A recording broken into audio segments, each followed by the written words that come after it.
Put that coffee down. Ladies and gentlemen, welcome to Humans of Business. Hello and welcome to this 10 in 10 episode of the Humans of Business podcast. My guest today is Patricia Bromley-Marks. Patricia has been a model. She has been a film production company owner. She has started from scratch a butcher shop. She has run cafes and restaurants, and she now manufactures and distributes her own line of hand-designed jewellery, which is for sale all over the world. Please enjoy this chat with Patricia Bromley-Marks.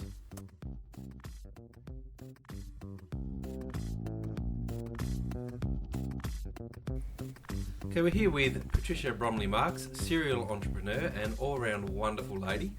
Welcome, Patricia. Thank you very much. That's very lovely. We'd like to do, first of all, our 10 in 10. Yep. So it's 10 questions in approximately 10 minutes. Ironically, they never run 10 minutes. So let's go. Who in your business life has had the biggest influence or impact? Oh, my husband, Dick Marks. Yeah, he's been a great influence in all things in my life, but in business he was just terrific. So when we had a business together. And in your subsequent businesses? I can't say I've had many, really. Not that I've had a lot of subsequent... Oh, I suppose I have had a few subsequent businesses, but... yeah, I think I'm pretty much self-sufficient in that regard. Okay. In your business life, what's been the hardest decision you've had to make?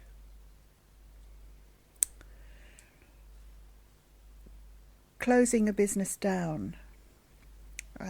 We had to do that we didn't have to do it. We retired early, and that was one big closure because it was quite a large company. At one stage we had 14 employees, so we felt very responsible about shutting that business down.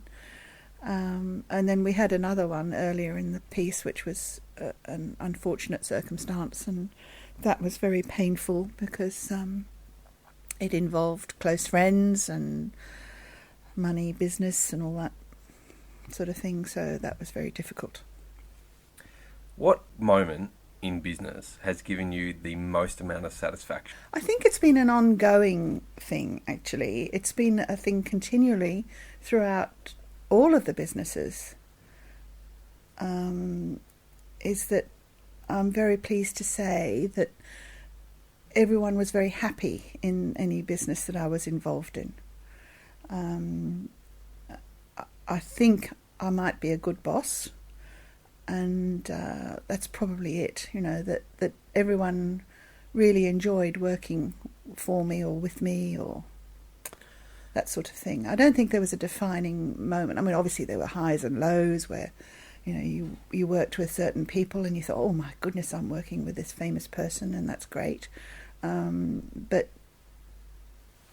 little things as well, like being able to, when I was doing food styling, for instance, being able to go into the casino restaurant on the Gold Coast and talk to the executive chef and tell him that although his food was wonderful, he couldn't possibly plate it for me, I had to plate it. And for him to accept that, I thought that was a pretty good moment. And did he accept that? Yeah, absolutely. Readily? Yes, and he liked the end result, so that was good. With that, being a good boss and having happy people work for you, excuse me, is that something that you went into it as a goal and with an aim to have happy people working for you, or was that just part of your personality and that's just kind of happened? I think it's a bit of both, to be honest. I think it's part of my personality. I lead by example. I don't lead from above.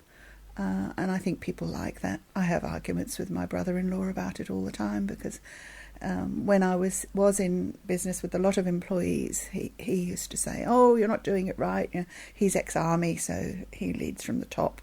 And I'd say, "Oh, no, that's not my style.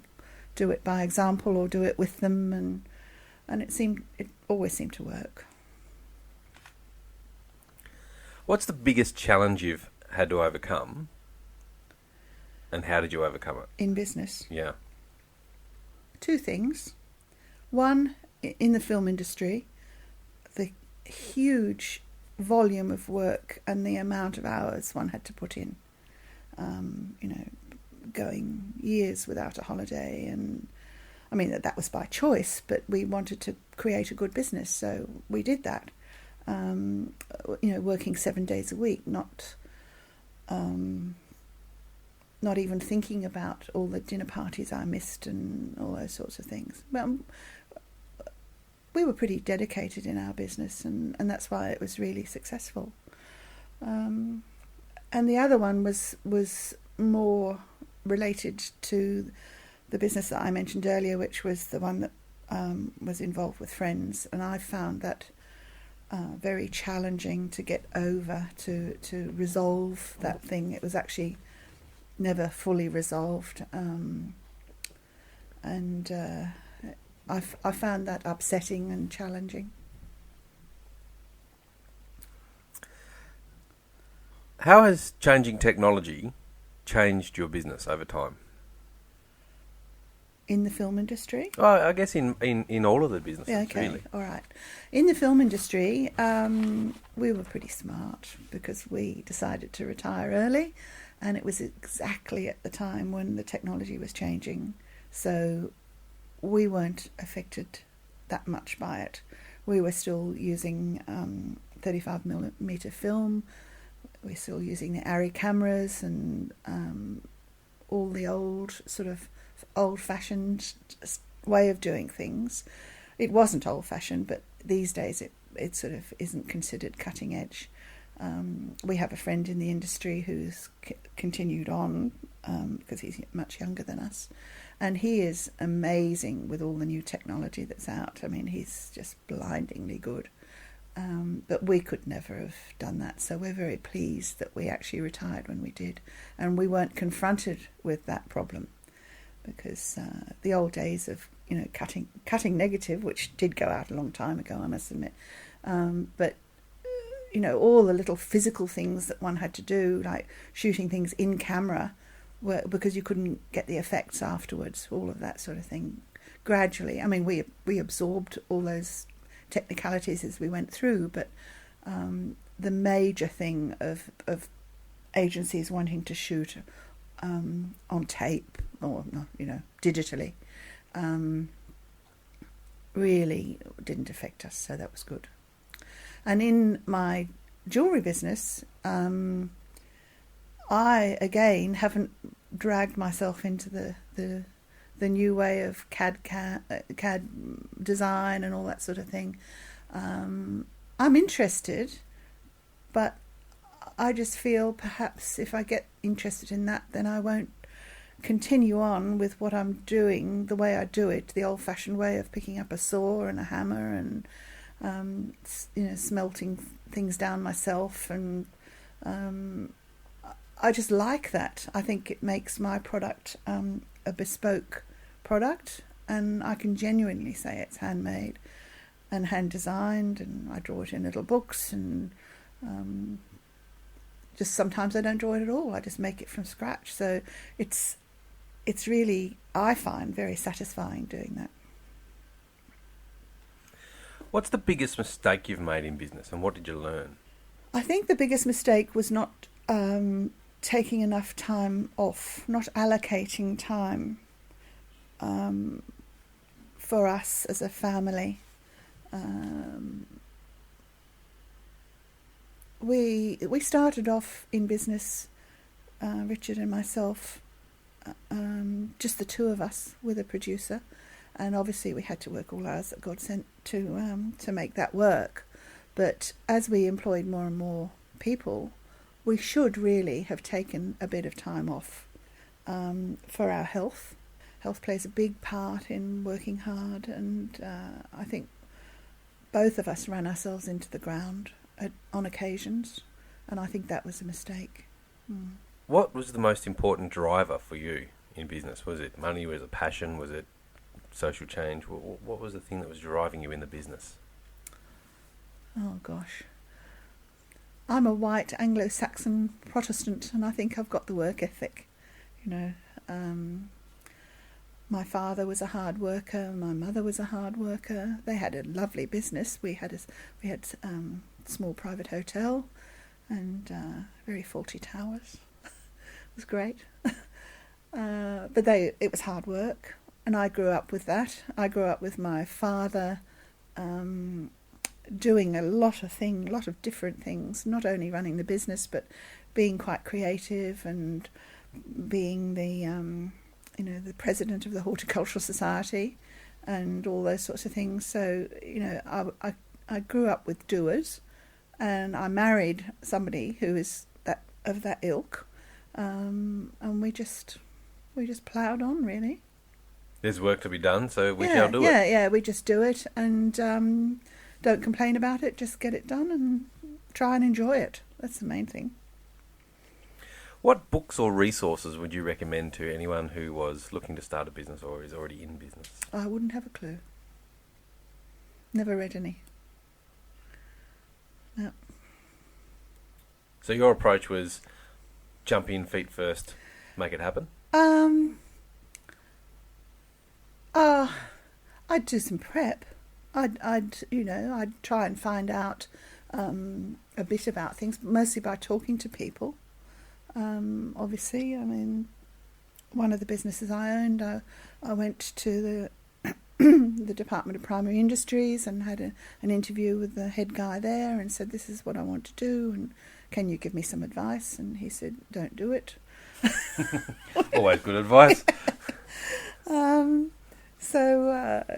I think talking to people mostly. Although I'm an avid book reader and a textbook reader, and I like technical things and all those sorts of things, I've never actually picked up a motivational book or a business book or any of that sort of thing. Learn Excel, that's good. Excel's very useful in business. What's the one piece of advice that you wish you had have been given? I was given it. Okay. I was given it. Okay. As I was about to walk down the aisle for my first marriage, my father had me on his arm and he looked at me and he said, are you sure you want to do this? And I said, of course. He said, oh, all right then. However, if I hadn't have married my first husband, I wouldn't have got to Australia and I wouldn't have left him and met my darling man who I've been with for almost 42 years now. Fantastic. Everything happens for a reason, as they say. Exactly. So my last question for you is, if you could go back in time and talk to your younger self and lay it all out in front of you, this is what you're going to have to do, this is the hours you're going to have to work, this is how long you're going to have to do it, this is everything you're going to have to go through over the next however many years, do you think you still do it? Absolutely, yeah. I'm not daunted by much. If I knew what I know now, I'd probably do it slightly differently, as in, as I mentioned before, making sure that there were some rest periods and looking after the health better, that sort of thing.